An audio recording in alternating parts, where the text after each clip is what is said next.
Good evening all of you. आज की class में हम डिस्कस करेंगे लिबर्टी के बारे में। यानी today we will explore the foundations of liberty, a comprehensive analysis of political theory. This particular presentation delve into the foundations of liberty through a comprehensive analysis of political theory, जिसमें हम explore करेंगे की concepts को, historical context और influential जो thinkers थे उनके बारे में, जिन्होंने शेप किया फ्रीडम की अंडरस्टैंडिंग को, और इसकी जो इम्प्लीकेशंस हैं मॉडर्न सोसाइटी में उनको हम देखेंगे। देखिए, जो टर्म लिबर्टी है उसको लैटिन वर्ड लिबर से लिया गया है, जिसका मतलब होता है सभी तरह के शैकल्स या बॉन्ड से आज़ादी।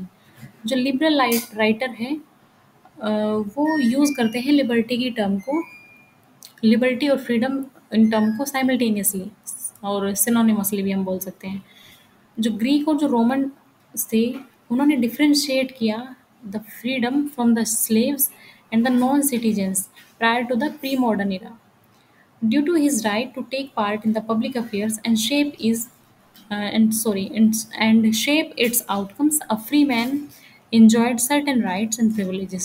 During the feudalist control, rarely gave the individual rights और फ्रीडम। यानी जो फ्यूडलिस्ट थे, जब फ्यूडलिस्ट का कंट्रोल था सोसाइटी में, तो उन्होंने इंडिविजुअल्स को काफ़ी कम राइट्स और आज़ादी प्रोवाइड की। इन सिंपल वर्ड्स में अगर हम समझें तो जो लिबर्टी है उसका मतलब होता है फ्रीडम फ्रॉम और एब्सेंस ऑफ रेस्ट्रेंट्स, यानी बाधाओं के अभाव के रूप में फ्रीडम, बाधाओं के अभाव के रूप में लिबर्टी को समझा जाता है। एक पर्सन को फ्री कंसीडर किया जा सकता है या फिर एट लिबर्टी कंसीडर कर सकता है when his or her actions and choices are not hindered or constrained by those of another. Important है समझना कि जो कॉन्स्टेंट है यहाँ रेफर करते हैं impediments imposed bye political and other authorities. दस imprisonment, bondage or slavery, subjection to laws, etc. may be seen as referring to conditions of unfreedom or absence of liberty. यानी जो इस तरह के जो imprisonment है या slavery है या subjections है laws के, उनको रेफर किया जाता है कि ये वो कंडीशन है जो एब्सेंस ऑफ लिबर्टी या अनफ्रीडम को शो करती है। While states of unfreedom like imprisonment or subjection to laws may appear as constant on liberty. देखिए, हम जानते हैं कि जो मॉडर्न डेमोक्रेटिक सोशल और पॉलिटिकल ऑर्गेनाइजेशंस हैं उनको फाउंड किया गया था लीगल और इंस्टीट्यूशनल स्ट्रक्चर के बेसिस पर, जिनका एम था ensure equal consideration of each individuals liberty. कोई भी सोसाइटी उनका कोई भी सोसाइटी जो लिबर्टी का राइट है उसको अनलिमिट नहीं कर सकती। Each society will have a set of restriction on liberty, यानी सभी सोसाइटी में एक पूरा सेट होता है रिस्ट्रिक्शन का लिबर्टी के ऊपर, which are justified by the fact that people accept those restriction on the best possible condition in which liberty could be maximised. यानी इसमें ये कोशिश की जाती है कि जैसे अगर लिबर्टी के ऊपर कोई भी रेस्ट्रिक्शन लगाई जाती है तो वो इसलिए लगाई जाती है ताकि जो बेस्ट पॉसिबल स्टेट हो, यानी जो बेस्ट पॉसिबल स्टेट हो लिबर्टी की, उसको मैक्सिमाइज़ किया जा सके, यानी लोगों को अधिक से अधिक आज़ादी दी जा सके, इसलिए ही वो रिस्ट्रिक्शन लगाई जाती है। जो भी रिस्ट्रिक्शन लगाई जाती है आज़ादी के ऊपर, वो जो भी रिस्ट्रिक्शन रहती है वो रीज़नेबल रहती है, ना कि अनरीज़नेबल रिस्ट्रिक्शंस इंडिविजुअल के ऊपर थोपी जाती है।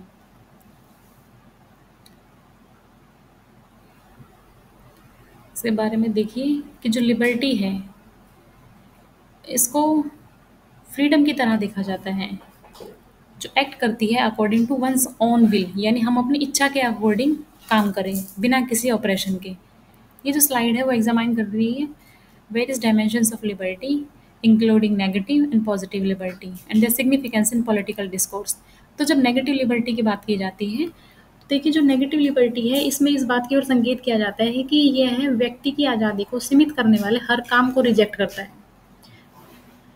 नॉर्मली इसे दखल-अंदाज़ी से आज़ादी के रूप में समझा जाता है, यानी किसी भी तरह की दखल-अंदाज़ी नहीं होनी चाहिए व्यक्ति के कार्यों में। तो वहाँ जो बात की जाती है वो नेगेटिव लिबर्टी की बात की जाती है।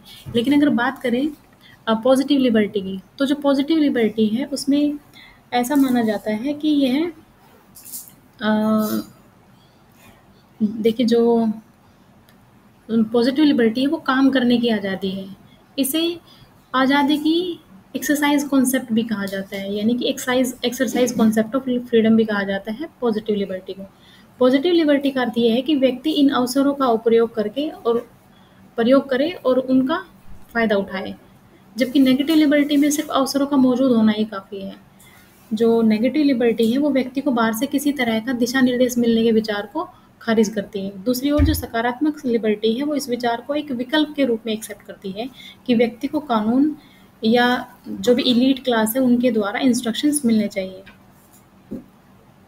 सकारात्मक जो स्वतंत्रता है उसमें ये विचार भी शामिल रहता है कि जो नॉर्मल लाइफ है उस पर सामूहिक कंट्रोल होना चाहिए।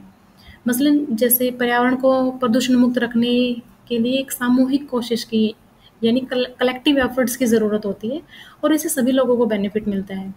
यह पॉसिबल है कि इसके लिए कुछ हद तक फोर्स का यूज़ करना पड़े, यानी बल का प्रयोग करना पड़े, लेकिन इससे सबका हित होने के कारण इसे एक्सेप्ट कर लिया जाता है, यानी इसमें सबका फ़ायदा रहता है। ऐसा नहीं रहता कि भाई किसी पर्टिकुलर व्यक्ति को इससे फ़ायदा पहुँचता है।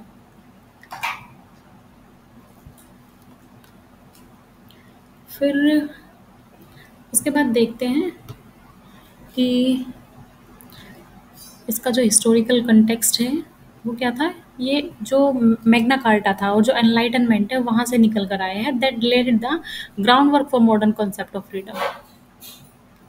फिर कुछ की थिंकर्स के बारे में देख लेते हैं कि जो फिलोसोफर्स है जैसे जॉन लॉक है, जीन जैक रूसो है और जो जॉन स्टुअर्ट मिल है, उन्होंने प्रोफाउंडली इन्फ्लुएंस किया हमारी लिबर्टी की अंडरस्टैंडिंग को। ये स्लाइड हाईलाइट करती है उनके contribution and how their ideas continue to resonate in contemporary political discussion.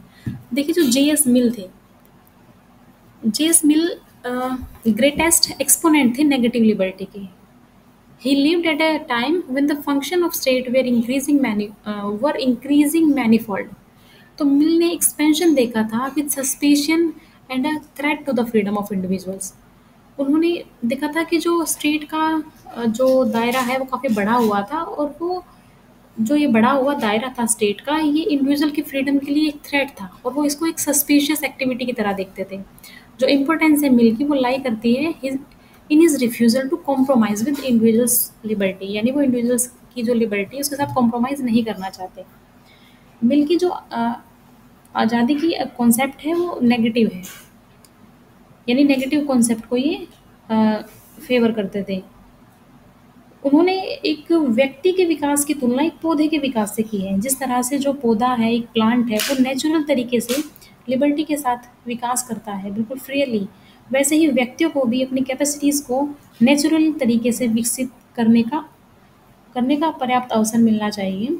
किसी भी व्यक्ति के व्यक्तित्व के विकास को बाहर से नहीं थोपा जा सकता और जो व्यक्ति का जो विकास है, वो आंतरिक रूप से होना चाहिए।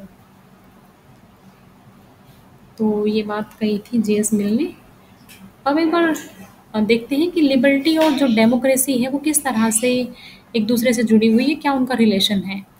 तो जो रिलेशनशिप है between liberty and democracy is complex and multifaceted. ये जो स्लाइड है वो एक्सप्लोर करती है कि how democratic principles uphold individual freedoms while also posing challenge and balancing the common good with personal rights। तो जो ये स्लाइड नहीं चल रही आगे। अब देखते हैं कि चैलेंजेस क्या है लिबर्टी के सामने। देखिए आज के वर्ल्ड में जो लिबर्टी है वो फेस करती है काफ़ी सारे challenges including authoritarianism, surveillance and social inequality. तो ये उन थ्रेट्स और जो उनकी इम्प्लीकेशंस है for the future of democratic societies and individual freedom, यानी ये स्लाइड एक्सप्लेन कर रही है इसको। जो स्कोप है लिबर्टी का वो अब हम देखते हैं कि जो प्रॉब्लम है लिबर्टी की वो इन्वॉल्व करती है the adjustment of claims between individual and society. जो स्टेट है वो इंस्ट्रूमेंट होता है या एक तरह की एजेंसी कह सकते हैं इनके रिलेशन को रेगुलेट करने के लिए। If the claim of the individual is pressed to an extreme in utter disregard of the interest of society, liberty would be reduced to license. On the other hand, if liberty of the individual is increasingly restricted in the supposed interest of society, the result would be an unconditional submission to authority and hence the loss of liberty। यानी देखिए इसमें ये बोला जा रहा है कि जो इंडिविजुअल है वो अगर उसके कामों में बहुत सारे यानी बहुत सारे रेस्ट्रिक्शंस लगा दी जाएगी, तो उसकी जो आज़ादी है, उसका पूरी तरह से लॉस हो जाएगा। तो ना तो उसकी आज़ादी पर इतने रेस्ट्रिक्शंस होने चाहिए कि उसकी आज़ादी ही छिन जाए, और ना ही उसको इतनी ज़्यादा आज़ादी देनी चाहिए कि वो आज़ादी लाइसेंस बन जाए।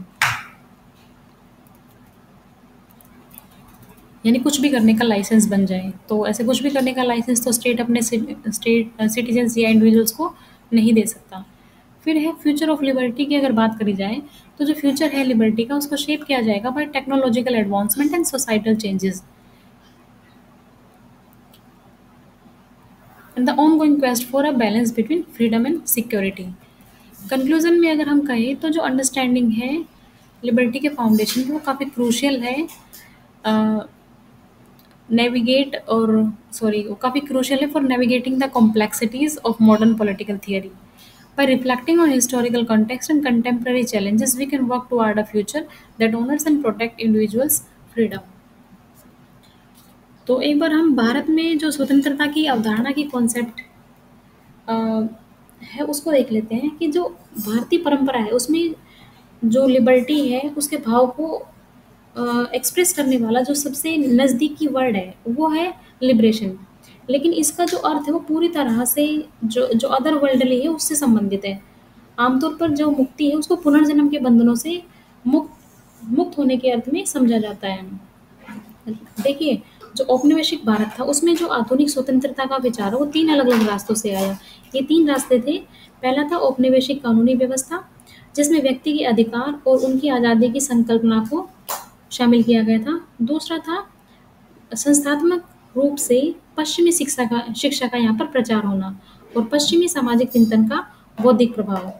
देखिए, मध्य वर्ग का जब उदय हुआ और जो वेतन वाली जो नौकरियाँ थी, उनका जब प्रसार हुआ, तो उनके प्रसार के कारण जो आज़ादी थी, वो व्यक्तिवादी रूप में अभिव्यक्त होने लगी। पहले जब जॉइंट फैमिली हुआ करती थी, तो वहाँ पर जो महिलाएँ थी, वो हायरार्की में बिल्कुल अधीन थी, यानी कि पुरुषों के अधीन महिलाएँ थी। ठीक, अब उनकी स्थिति में काफ़ी सुधार होने लगा था धीरे-धीरे करके, और काफ़ी सारे एसोसिएशंस बनने लगे थे उसके निर्माण के द्वारा। जो रिलीजियस दायरा था, उसमें भी जो लिबर्टी थी, वो एक्सप्रेस हुई। शिक्षा के प्रसार और महिलाओं के विकास और खेल-कूद को बढ़ावा देने के लिए काफ़ी वॉलंटरी जो एसोसिएशन है, इनकी स्थापना की गई। लेकिन इस तरह के जो एसोसिएशन की एक लिमिट थी कि सिर्फ़ जो ऊँची जातियों के जो अभिजन थे, उन्हीं को ही इस तरह के एसोसिएशन बनाने और उनका मेंबर बनने की फ्रीडम थी। भारत में जो सामाजिक कुप्रथाएँ एग्ज़िस्ट कर रही थी, उनके खिलाफ जब स्ट्रगल किया जा रहा था, तो 2 प्रमुख सुधारक थे। एक तो राजा राम मोहन राय और दूसरे थे रवींद्रनाथ टैगोर। ये दोनों ही ऊँची जातियों के अभिजन थे। बंगाल के विपरीत जो पश्चिम भारत के विचारक थे, वो नीची जातियों से जुड़े हुए थे। उन्होंने जाति पर आधारित जो पद सोपान था, उस पर हमला करने के लिए सामाजिक आज़ादी के विचारों का प्रयोग किया। इस तरह के विचारों में ज्योतिबा फुले और बी.आर. अम्बेडकर का नाम सबसे प्रमुख था। गांधी के विचारों में जो आज़ादी का मतलब था, वो था स्वशासन से, यानी स्व का मतलब था अपना और राज का मतलब था शासन। इस तरह स्वराज शब्द का अर्थ हुआ था अपना शासन या स्वशासन। गांधी ने आज़ादी को स्वराज के रूप में अपनाया। उन्होंने जो अपनी बुक लिखी थी हिंद स्वराज, उसमें स्वराज को खुद के ऊपर शासन मानते हुए इसे हासिल करने पर जोर दिया। उन्होंने लिखा कि जब हम खुद के ऊपर शासन करना सीख लेते हैं, तो स्वराज्य खुद ही आ जाता है। तो आज की वीडियो में बस इतना ही। Thank you so much for watching the video.